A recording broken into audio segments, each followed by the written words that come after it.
I'm going to say this as a Minnesotan and as well as just a basketball fan in general. This series between the Lakers and the Timberwolves is going to be absolutely crazy for a couple of reasons.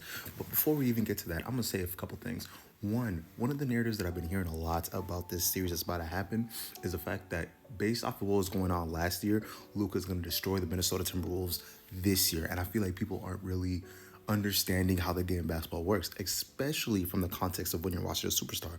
Because one of the main things you have to keep in mind is that a lot of things are going on that's letting the superstar cook. The first thing I want to make clear is the fact that the Dallas Mavericks is not set up the same way that the Los Angeles Lakers are set up right now. Because one of the main things I was seeing last year was the fact that everyone's trying to say, hey, let's sit Rudy, let's sit Cat. They can't keep getting cooked like that. But one thing that I feel like people keep forgetting, the way the Dallas Mavericks were set up, they had two bigs that forced us to also play big with them. And we saw what happened when you try and go small with that team last year.